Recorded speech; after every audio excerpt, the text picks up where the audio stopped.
Two of my TREW crewers are fresh back from Content Marketing World. And on this week's episode, they stopped by to share some of the themes and key takeaways that they had from attending sessions all week. And they have some actionable advice that you won't want to miss. So with that, let's do this. Welcome to Content Marketing Engineered, your source for building trust and generating demand with technical content. Here is your host, Wendy Covey. Hi, and welcome to Content Marketing Engineered. On each episode, I'll break down an industry trend, challenge, or best practice in reaching technical audiences. You'll meet colleagues, friends, and clients of mine who will stop by to share their stories. And I hope that you leave each episode feeling inspired and ready to take action. Before we jump in, I'd like to give a brief shout out to my agency, TREW Marketing. TREW is a full-service agency located in beautiful Austin, Texas, serving highly technical companies. For more information, visit trewmarketing.com. And now, on with our podcast. Hey, everyone, and welcome to Content Marketing Engineered. I'm joined today by Lee Chapman, TREW President, and Morgan Norris, Senior Brand Strategist, also for TREW. So happy to have you both on the show today. Welcome. Thanks for having us. These two are fresh back from San Diego, where they attended Content Marketing World 2025. Many years they've both attended this show. I know for Morgan in particular, many consecutive years that you've been presenting as well. So happy to have you both on and hear about what the event was like. You had already shared with me some of the themes and just big concepts that you heard. So I knew the theme of this year's event was breakthrough. And I love that. That sounds exciting. So I'd love to hear about that. But before we dive into kind of key themes and topics that you heard, tell me a little bit about what you did. You guys had some special roles while you were there. So Morgan, I'll start with you. Yeah, so I presented a manufacturing masterclass at Content Marketing World. So really cool. The main conference is Tuesday and Wednesday at Content Marketing World. But on Monday, what they do is a really specialized track, a really deep dive. So the main conference, all the sessions are like, I think 35 minutes. So they're like fast tracked on Tuesday and Wednesday when you're going to conferences or when you're going to sessions. But Monday, what they do is at these long form tracks. So it's a masterclass, a deep dive, I believe, and then a workshop. And so the masterclasses are industry focused. So I taught an industry masterclass around manufacturing. So everybody who goes on Monday picks a masterclass to go to, a deep dive to go to that's on like a topic, maybe like sales enablement or something like that. And then you'll go to a workshop in the afternoon that is like pretty hands-on around maybe SEO, AEO, or creating custom GPTs or something like that. So it's like a really intensive. But the industry-focused ones in the morning are a really great way to start the day, start the conference with a bunch of people who are in your exact same bucket. And it's really cool because then those are the people you see around the conference kind of all week. You're like, yes, these are my people. Whether you're like, for us, it's all of our manufacturing, B2B, technical marketers. But I think it goes the same way for like the higher ed people, the consumer marketing people, stuff like that. So everybody kind of finds their people at the beginning of the show that way. And so we did a manufacturing masterclass around doing a campaign in 30 days. And when Angelina, who coordinates all the speakers for Content Marketing World, came to us this year and said, hey, will you do this masterclass? Kind of you pick the topic. We picked this topic because this is something that our clients have come to us, whether they're new clients or even longstanding clients that we've had for years and years, have come to us and said, man, we have this opportunity. We have some things come up and we have a really short window to gain some buzz around it, to get some really strong brand awareness, but the timing is really tight. It's short. There's some kind of window. It's because we have this partner announcement.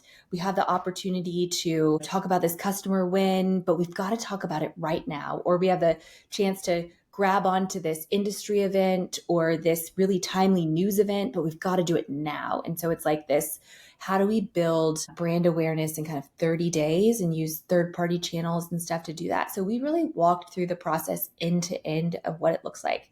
And it was really fun to be able to share that with an audience of, you can go home and take this and go back to your company and do this alongside kind of your regular job. It's not going to usurp everything you're doing. I had a guy come to me afterwards and say, they're planning to lay off most of our marketing department, but I think if I go back and do this, they're going to keep me and I will run everything that's left of marketing because we haven't had a win like this in a really long time.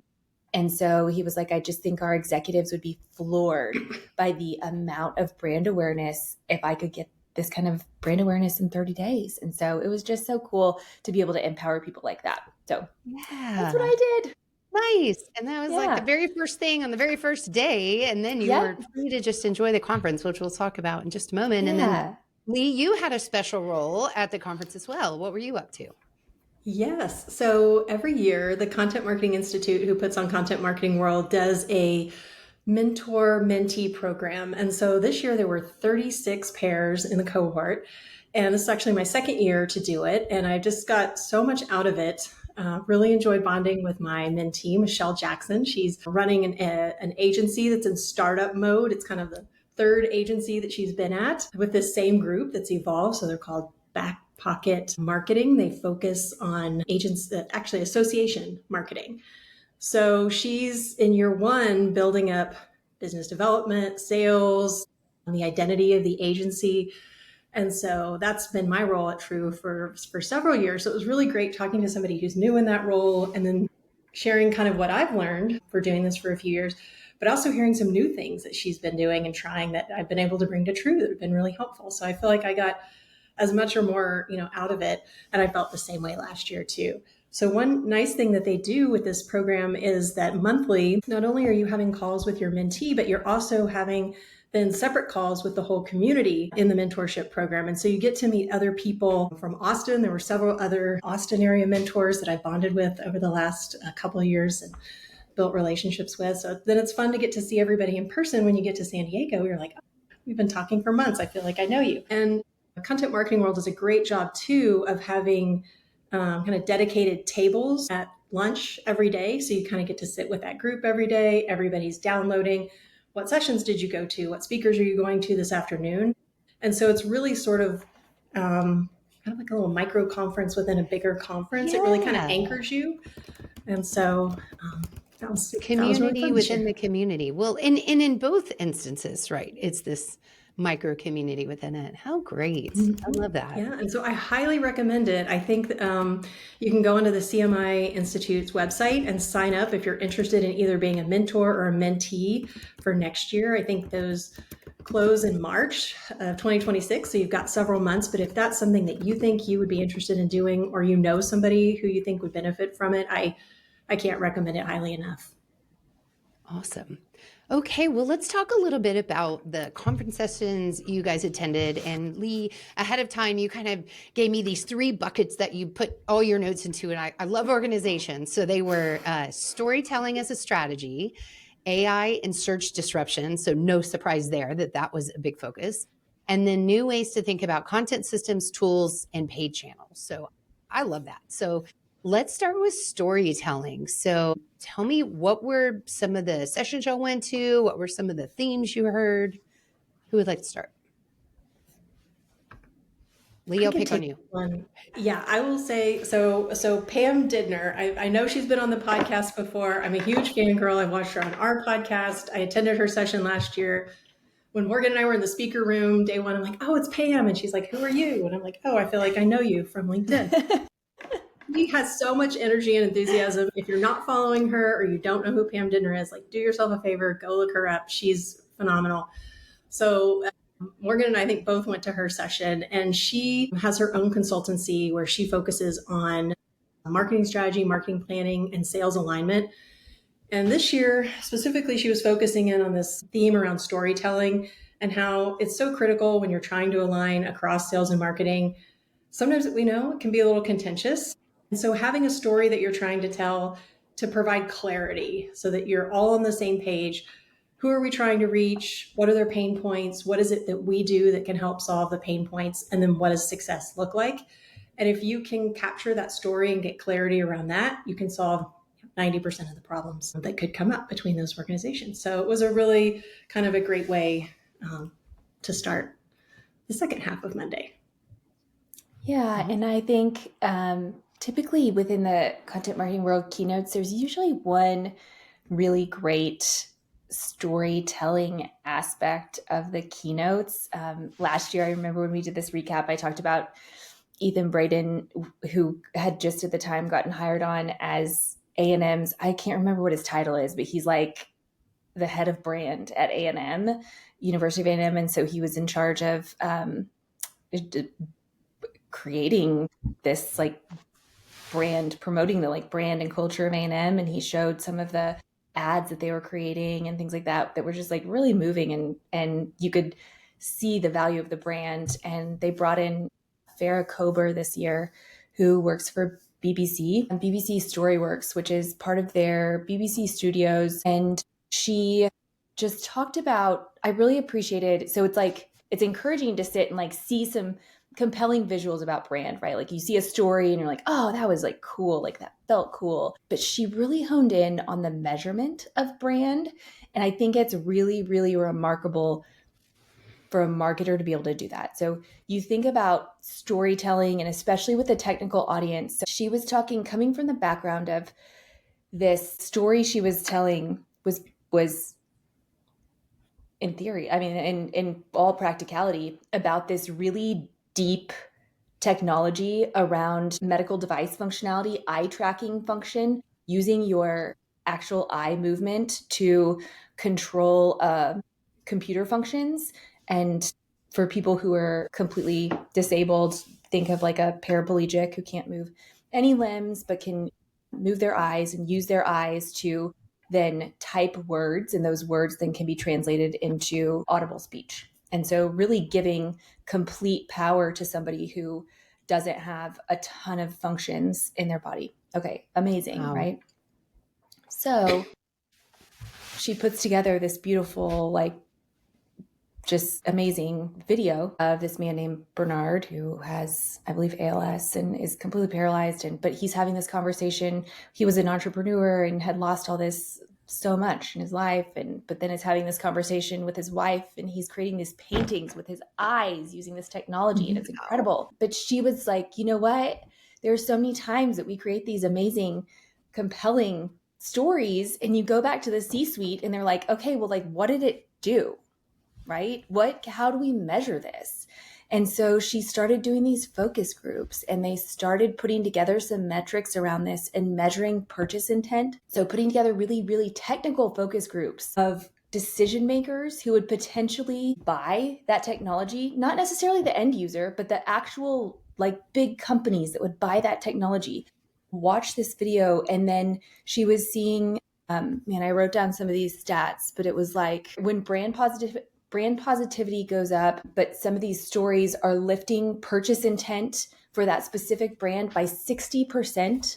And so those swings are huge when you think of like giant technical purchases like that, like a single 2-minute video to lift purchase intent in that way. And so for her to be in, like, take those stories to the C-suite room and have a place on that floor, I think was just so cool. And so for technical audiences, sometimes it's taking that data and putting it in context. I feel like, and I tied this in a little bit when we talked in the manufacturing masterclass, we had a client, and I've talked a little bit on a podcast before this year, Path Robotics. They had this robotic welding tool, and they partnered with another company that made positioners. And so you're kind of talking about this and you're like, okay, that's cool. But you start to tell the story with data in it, and you go, okay, well, they've used 8 years worth of data to train the robotic welder. And now the robotic welder achieves 99% first pass accuracy, and humans achieve 60 to 70% first pass accuracy. And you go, oh my gosh, well, that's a huge, all of a sudden that data tells so much more to that story. And then you look at the the company that they partnered with, the positioner company, and you go, well, now they partnered with this positioner and they can now lift the robotic arm, can lift something that's 60 foot long and 20,000 pounds and still weld with 99% accuracy. And you're like, oh my gosh, this is a story we can tell with the data that helps be really, really compelling to an engineer and a technical audience. So just cool to try and think of that. I think a lot of just with technical audiences, we're like, what's a story? It's like, it's welding, it's boring, it's whatever. But there's so many stories that we can pull in that way, just with those visuals and that data that bring it to life. So were there any presentations that went into some of the mechanics of how to be creative or how to find those stories within what on the surface would look like a boring topic? I'm just curious if that came up. People always ask, I think especially in larger companies, people get really frustrated. The marketers are like, people are saying stuff like that, or I'm telling this story. I'm like, Path Robotics and this and the welding arm and this.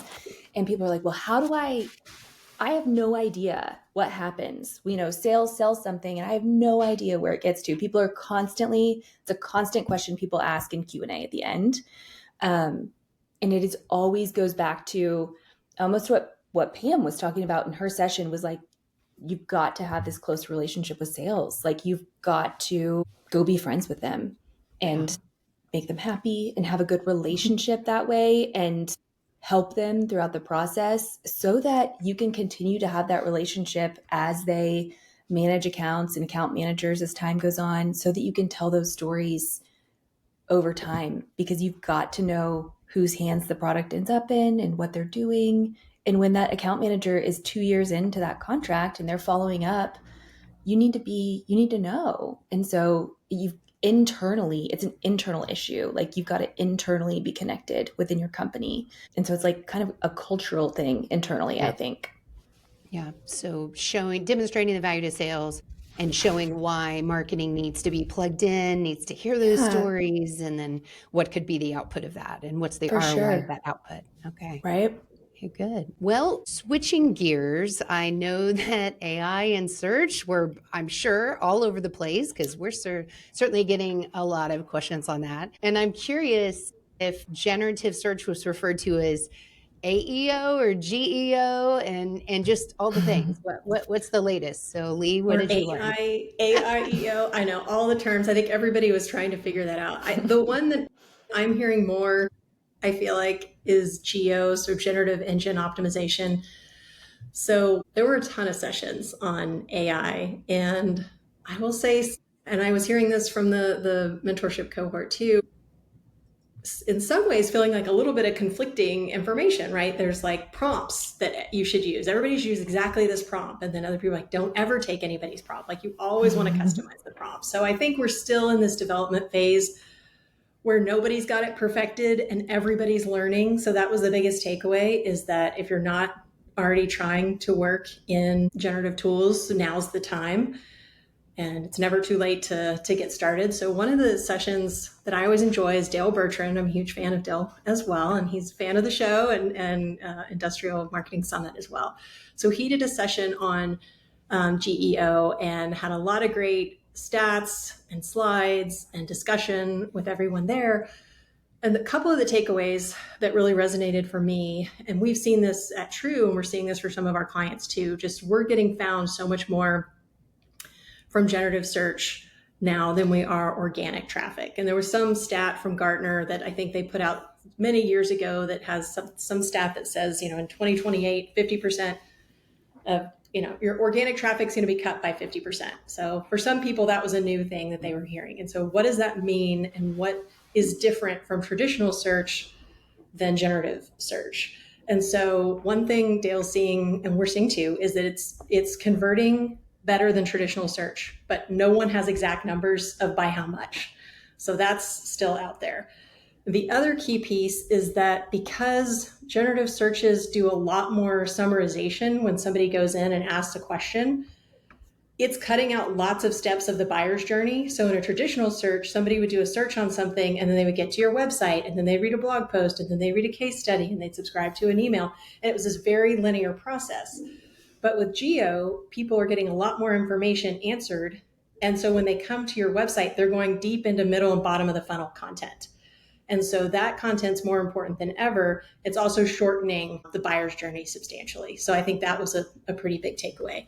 One piece of advice that he had, because there's so much generic content that people are creating with AI, which we don't recommend creating content with generative tools because it's this sea of sameness. And there were definitely several slides we saw with loops that show if all the content we're creating right now is based on large language models and we're creating it, it just becomes this whole loop. For large language models to succeed, they have to be fed new and unique and different information to be stronger. So he suggested looking for micro topics. And so this sounded like long tail keywords back in the day when we talked about that with SEO. Now we're calling it micro topics. So he was suggesting looking for niche communities on Reddit, scraping conference event session topics and seeing where you can create content that doesn't currently exist. And you're writing this original content on your own so that you're avoiding just putting out another blog post or white paper on topics that are already very well done. So I think that's something to do. And the other thing he talked about was interactive content like configurators, sales configurators, product configurators, ROI generators. Those are something that AI tools can't do well. So creating those tools and putting them on your website is also a big help to you. And he also showed different examples of how you can use AI to help you build them really quickly, including the HTML code that you can then copy paste and put up on your website. So these used to be really tough projects to take on. You had to hire a developer. They took weeks. They were expensive. Now you can come up with some pretty simple topics and have AI help you create those and get them on your website pretty quickly. Yeah. And speaking of product selection tools, I had read somewhere or heard somewhere, and it made sense to me, that also having that framework on your website where you're helping someone select a product or compare you against the competition is something that people routinely ask of generative search. So it's a way to optimize, at least everybody thinks so, a way to optimize for geo by having those product comparison tables that can be, scraped, if you will, by those models. So curious. Absolutely. And that's one of the reasons if you don't do that, the people will go into an AI tool and have it do that for them, right? And that's again where people are then going deeper into your website because they've already asked AI to help compare you to 3 other people, and it may not be exactly what you would have wanted the experience to be. So I definitely took away like your website and your web content is more important than ever. And so that's a definitely call to action as we're about to start Q4 and get into 2026 to make sure you're prioritizing your website and your web content.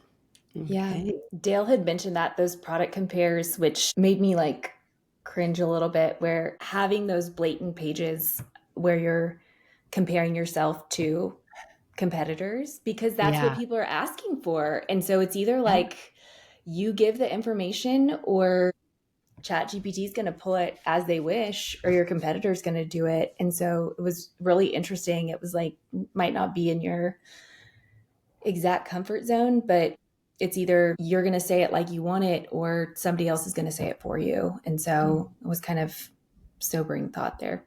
It is. Yeah. I saw a company execute on this in their fat footer, and it looked like they had dedicated pages for like us versus each of the major competitors. And so what I liked about that is it wasn't in the main navigation path, like up top. You had to scroll all the way to the bottom. You had to notice these little pages. It was in pretty small font. Yep.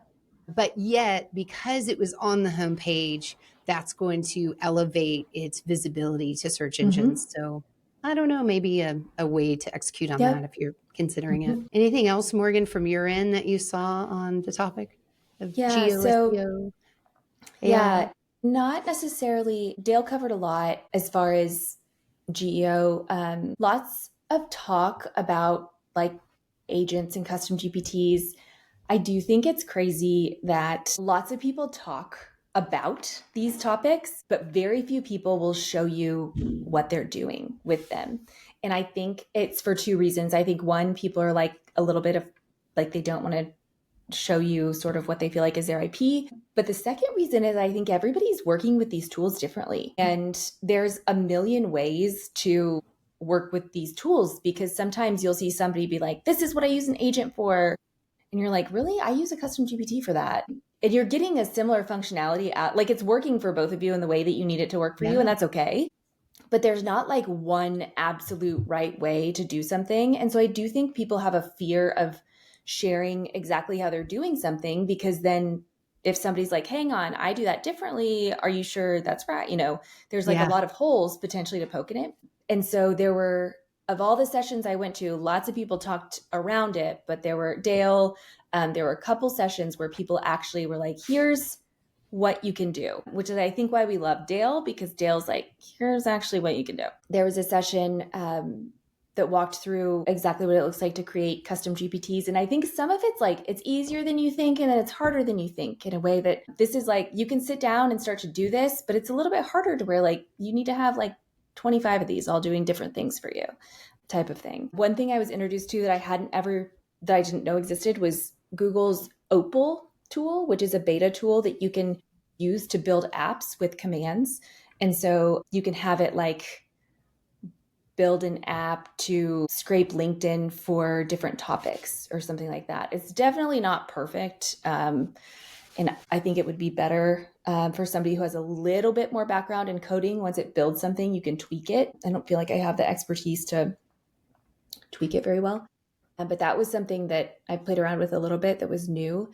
And then a couple other just like little tidbits. It's also good to get little updates from people, because sometimes I think we pick tools and we use them, which I think is the right thing to do. Pick a tool and use it, like go deep with it. But like little tidbits here and there, like if you need really relevant fact-based news-based things, you should be using Gemini, because it updates on a like hyper-regular basis. ChatGPT only updates its content every couple of months. So you're not necessarily going to get net new news information. In the type of stuff I feel like I'm using it for, I'm not necessarily using it for like the most current events, but I was like, good to know. But ChatGPT is better trained on human content and conversation than Gemini is. And so Gemini and Perplexity better for super current research, ChatGPT and Claude better for natural language. And so just little interesting reminders and like takeaways as you go through. You know what, Morgan, though, I know that you gave me an example recently of a press release that we wired and pitched to industry publications, and it showed up on ChatGPT pretty quickly. So is there some subset that stays? I guess when you do a query in ChatGPT, it goes out to find the answer. So it's not that their data is being refreshed. I think I'm answering my own question. It's that it goes out to find the answer. Would that be correct? Yeah, I think she was saying the giant summary statements of like, find me current events. I think it's the air level of when people get frustrated with ChatGPT on hypothesizing things. When you ask it questions about super current events, people still are like, ChatGPT hypothesizes if you like ask it stuff about the president or things like that. I see. Those like the things that there wasn't a press release news item tied to, you know? Yes. There's just like a bunch of chatter conjecture around that's not tied to like news events. Yeah. It's not necessarily culling through that stuff. I think the dated press releases are one thing. It's getting those, but it's not necessarily getting the mass things being like talked about on Twitter and like that kind of stuff. Yeah. Yep. Scraped from all the different sources. Okay. Yeah, the human like sentiment type of stuff. Okay. Lee, anything else on AI or SEO before we move on? No, I think those are the highlights. Okay. So then the third section, breakthroughs in content systems and tools. So what did you guys hear when it comes to this? I think we talked through a lot of these already, but I don't know, Morgan, did you have some other? Yeah, the only other thing I was going to mention that came up is I talked a little bit about not like a software tool, but personas as a tool. We talked in our manufacturing masterclass about what it looks like to update personas. And this actually came up in one other session I was in as a question, which was great because we had covered it in the manufacturing masterclass, but people were like, we still use our personas, but I feel like they're outdated. What do we need to do to keep updating these and keep them relevant to our organization? And so it was things like adding search intent to those, the things that Dale covered in his session. What are they, what bottom of the funnel type of content are they engaging with after they sift through that AEO type of stuff that they found? How do they like interact with other people in the buying committee? That like jobs to be done type of discussion where what are their like final end goals that we can really speak to? And so that was one kind of like procedural system, I think, content system that definitely needs a refresh and an update that's still really relevant to marketers. And as we talk about like marketing and sales need to be really tight, and personas are a way that marketing and sales can communicate really well. And so I think that's a way that we need to just something we need to stay on top of. What about other channels, paid media, Reddit, new things that we're thinking about? What did you guys hear on that front? So we've been talking a lot internally about LinkedIn lately, and it's always evolving as a platform. And so I went to a session by AJ Wilcox, who runs a LinkedIn only B2B agency. And so he really did a great job of breaking down on the paid side, which type of posts are really high performing. And so one thing that he brought up, and I know we're starting to experiment with these too, is these thought leadership ads. So they're really performing the highest right now. And so this is not coming from a company, but coming from a person, a thought leader in your company. Could be video, he said, could be static. It's like $1 to $2 per engagement, cost per engagement, which is really great. And then getting anywhere from a 3 to 12% engagement rate. And so that's something that stood out. And then document ads, sometimes called carousel posts. So those work really well, we've seen on the organic side. And so on the paid side, he said those have about a 20% engagement rate, which is super high. And this can really look like taking a high performing piece of content like a white paper or a case study, and not just pulling the whole document in there, because that's not really a great experience, but taking that and taking out maybe 5 key points from it. Maybe it's a full quote, maybe it's some statistics, some big ideas that you want to kind of get out there, and designing that in a really nice PowerPoint or Canva slide deck, and then uploading that in there so that you've got that really engaging piece and that you're getting some really good response rates from. So that was great, just to kind of get a gut check on where and what type of content to invest in on LinkedIn. Good. And people over brand posts sounds like for sure still. We're seeing it on the organic LinkedIn side, and it seems like it's on the paid side as well. Yeah. Okay. Yeah. What about Reddit? Yeah, Reddit. Geez. So Your face. I know. Reddit. Okay. So Justin Turner, who's the head of thought leadership at Reddit, gave one of the keynotes, and like halfway through, like a third of the way through the keynote, I'm like, this is like an ad for Reddit, and I am here for all of it. I was like, this is amazing. Keep telling me what is happening, because he's just talking about all of the great things that Reddit is doing, like all the positives of Reddit, basically. But I was like, this is making total sense to me. So Reddit has over 400 million weekly active users, which is insane. That's a crazy number. Like if you work in like the app community, apps measure their activity in monthly active users, and they're usually in like the single millions, because you have to be logged in. So that means logged in active users. Wow. Over 400 million weekly active users. Which I think he said was like second to Google, right? So it's like, that's huge. Yep. Goodness. Super high intent research happening mid funnel. I have a couple like images of his slides that I took, but people are coming to Reddit and they are very intentional when they're coming. They have a super specific question or something that they really want to either engage with the community about and have a dialogue, or a question that they want answered to like get to their next step. And so it's such an intentional space, and people really trust the answers and the perspectives that they're getting there. And so it's interesting because they're seeing that advertisers are coming to Reddit to like figure out what works. I think there's probably still a lot to work out with Reddit. I think there's a lot of like advertising potential. I have a lot of respect for Reddit. I think they're being extremely careful to how they're letting brands engage. If you're a Reddit user, you know that there's like a sponsored post that looks like a little Reddit post and it just says sponsored like every, I don't know, 15 posts or whatever when you're scrolling, and it's not weird. But they haven't let brands overpower anything in there.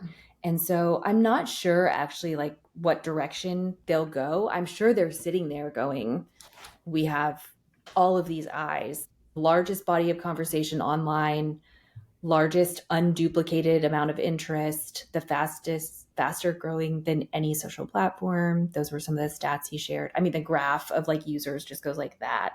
Wow. But I think with the growth of AI, the growth of Reddit is also going like that. Like people are like, don't give me a summary. I want like a person to answer my question. And so that should speak to us knowing, especially technical audiences, like you want an engineer to answer your question. And I think some of the early research we did around like chatbots and stuff, people are like, I don't really want a chatbot. Like, I don't really want like a summary. I don't want you to like scour the wiki and give me like a generic answer. If it's a person, that's fine. Like if I'm actually talking to a human that can answer my question, I'm okay with that. But it's that community powering insight there. But man, for marketers, if you're looking for information, like what types of questions are people asking?